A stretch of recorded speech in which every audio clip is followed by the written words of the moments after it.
Hey y'all, it's your girl Missniecytv and I'm here to do a review for Sistas Season 8, Episode 5. The episode picks up where left off and Andy's still at the hospital trying to check on Gary, especially not after he had a seizure.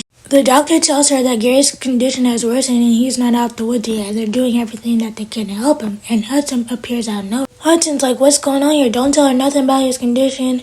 She don't need to know nothing, and you need to tell your entire staff the same thing. The doctor's like, I thought she was his fiance. Andy's like, I am.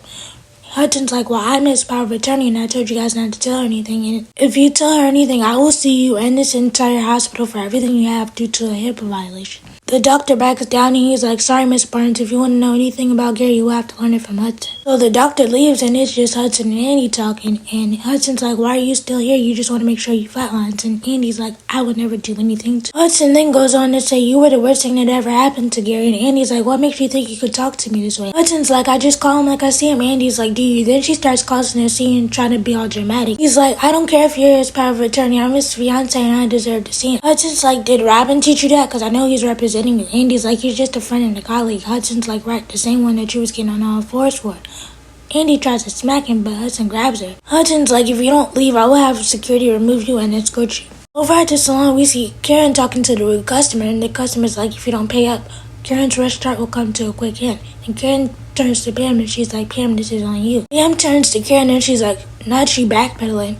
And then the customer starts screaming, Rooster Riches, wreck your edges. Rooster Riches, wreck your edges. I'm like, Karen, girl, see what you did for trying to help Pam out? Over at the law firm, we see Marie sitting in Hayden's office, and Hayden's like, what are you doing here? Marie is like, we got business to discuss. And Hayden's like, any business that we have to discuss, we discussed it already. Marie is like, boy, are you talking about that temper tantrum that you threw when you found out that I backed in? Marie is like, she saved me hundreds of millions of dollars. Hayden's like, how's that working out for you now? She's in the middle of an FBI investigation. Marie is like, you and I both know that Andy wouldn't hurt a fly. Marie is like, basically, you need to get over it. Hayden's like, well, she didn't make you climax in your bedroom 3 times at the hotel, so. Marie is like, Hayden, you need to get over it. That's so beneath you. Hayden's like, yeah, like you were. Marie is like, you really think you something, don't you? Marie is like, when it comes to business and pleasure, I'm always choose business. Marie sees that Hayden wasn't budging, so she tries to touch all on him. And Hayden's like, so you kept him crawling back because you want some D? Marie is like, I don't crawl for no man, best believe that. Marie is like, that's not hard to do. You keep bleeding with that bruised ego of yours. It's your Achilles heel and you need to master it if you want to compete in this world. Hayden's like, I think I'm competing just fine. Marie is like, you're an adequate attorney. Why was I here again? And then she starts bringing up the whole Rooster Riches thing and how she wants to invest in him. And Hayden starts insulting it like that's not a good company for you to invest in. Hayden's like, you have hundreds of millions of dollars. You don't need to invest in this. Your money, you're lost though. Marie is like, you have a lot to learn about trusting your instincts from a woman like me. Marie is like, I could teach you things in the bedroom and the boardroom to have you stuck your thumb and calling your mama. Hayden's like, please don't mention my mom when it comes to sex. Marie is like, you should be thanking me though. Hayden's like, what should I be thanking you for? Marie is like, that you still have your job. Do you think it's a coincidence that Robin still kept you here? Over at the bank, Rich comes to see Sabrina, and Sabrina is like, hey, what are you doing here? Rich is like, I came to get a business loan. Sabrina's like, is everything okay with your business? Rich is like, yeah. Sabrina's like, how much do you need? Rich is like, 100K. Sabrina's like, wow. Rich is like, since you're the branch manager, I thought you could help me out. She tries to kiss all up on her, and Sabrina's like, I can't, I gotta be professional. He kisses her again, and as they're kissing, she hears arguing. She knows that it's Maurice and Paige, and turns out that they're arguing over a whole pen, because it's Paige's favorite pen, and she doesn't want Maurice to use it because it's a feather pen. They're going back and forth and throwing insults. The next thing you know, Sabrina comes out, and she's like, what's going on? Maurice tries to explain the situation, and Paige is trying to explain her side. Sabrina's like, Paige, you go to the break room, and Maurice, you get back to work. Maurice is like, what I gotta get back to work for? And she gets to go to the break room. Sabrina's just trying to quickly defuse the situation so that she can get back to Rich, because they were doing something that she wasn't even supposed to be doing at work, kissing. Speaking of Rich, she gets back to her office, and Rich is like, that's very professional. Sabrina, do you want to go to lunch with me? Sabrina's like, I can't. I got a lot of stuff to do at the bank today. Rich gets mad and he leaves, but my thing is, he didn't even ask about the loan. He just got mad because she said that she wasn't going to go to lunch. Sabrina gets a call from Danny, and Danny's like, what you doing? Can you meet me at the steam plant? And Sabrina's like, no, I got a lot of stuff to do at the bank. Plus, I just turned Rich down for lunch. Sabrina asks Danny how she been drinking because she hears it in her voice. Then Sabrina decides to go down to the steam plant and sit with her. Back over at the salon, the rude customer's still in there chanting, Rooster Riches, wreck your edges, Rooster Riches, wreck your edges, and the whole salon is hanging now. And Pam is like, maybe we need to clap back and say something. Maybe I should do it since it was my product. Karen's like, yeah, you should, because you got this loudmouth hood right up in here saying that your product ruined her edges. Karen's like, you lied and wrong. You can't prove that we did this. The customer's like, well, we'll just have to see what my lawyer says about that. Pam is like, we don't care about your lawyer. Our best friend is a lawyer and she'll help us out. Pam mentioned Annie's name and Karen's like, our best friend. Pam is like, yeah, aren't I an honorary member of the sisterhood? Then out of nowhere, Trey walks in and he's like, what's going on? The customer's like, it's just a misunderstanding. Karen is trying to get the customer out of her shop, and the customers are like, I'm not going anywhere. Trey is like, you know what, I think you should settle with them. Pam is like, why? My products didn't even do this. Karen's like, you don't even know that because you didn't even vet your products. Over at Andy's penthouse, we see her going through the motions of what just happened. She's freaking out. She's panicking. She's cussing herself out like, why did I even let myself go through this? Gary wasn't worth it. I'm losing myself. I need to stand up. I did this all for a man who didn't even love me. And this whole time that she's talking to herself, she's having flashbacks to Gary and when they met and when they fell in love and all this other stuff. And the flashback ends and she's like, I'm never being controlled by. Over at the steam plant, Sabrina finally makes it there and she sees Danny and Sabrina's like, Daniela. Danny's like, call me D for dummy. Sabrina's like, what's going on? Danny's like, a man wants me to go to therapy just so I can get some D. And Sabrina's like, how many times do you have sex? And Danny's like, 2 to 3 times a day. Sabrina's like, that's good.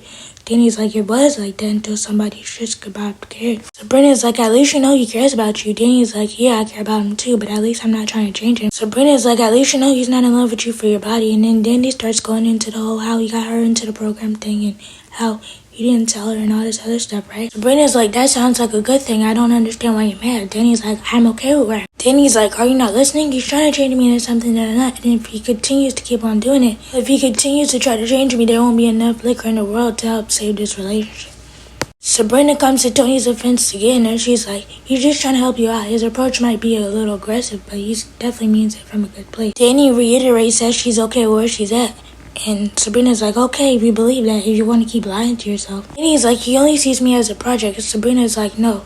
Danny's like, why when a woman tries to change a man, it's controlling, but when a man does it, he's just trying. Sabrina's like, I totally understand where you're coming from, but I also want you to see that Tony's like, nothing like Preston.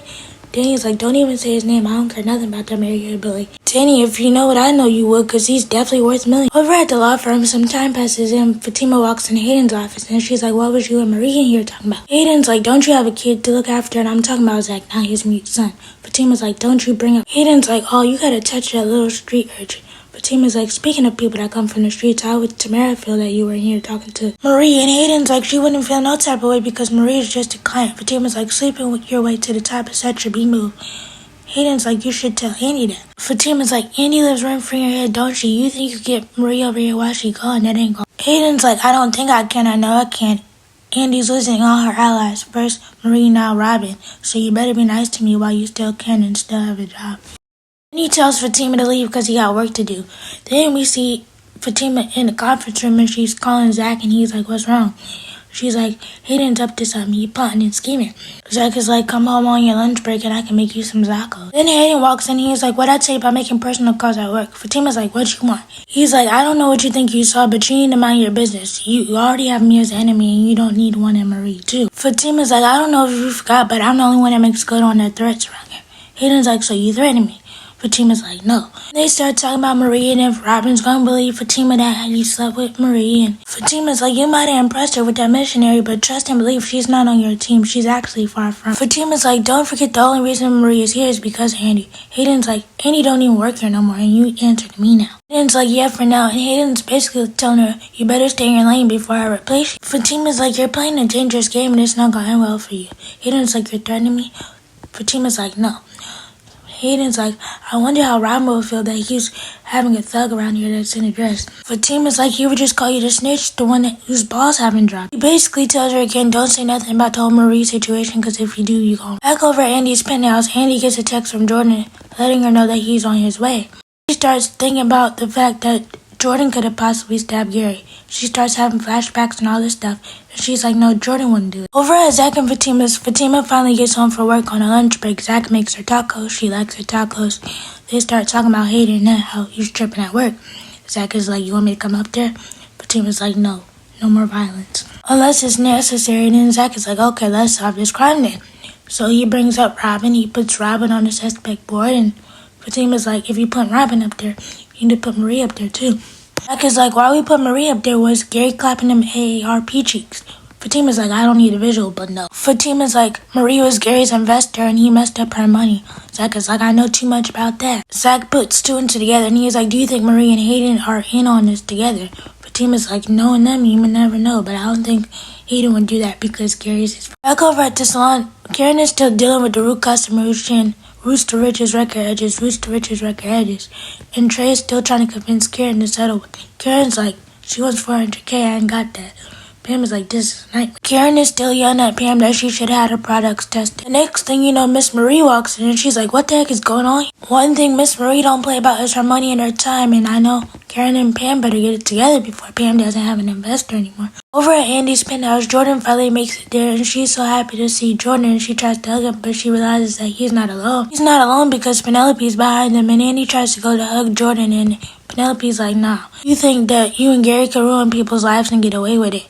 Andy starts explaining herself like I had nothing to do with what Gary did. I don't know. Andy's like, I truly don't understand what's wrong. Penelope's like, oh. She puts her purse down and she's like, maybe you'll understand this. Penelope knocks the crap out of Andy and I'm like, hopefully that punch will knock a little bit of sense into Andy. We know it won't though. Let me know what you guys think about the episode. Please be sure to like, comment, subscribe, turn on your bell notifications. Bye!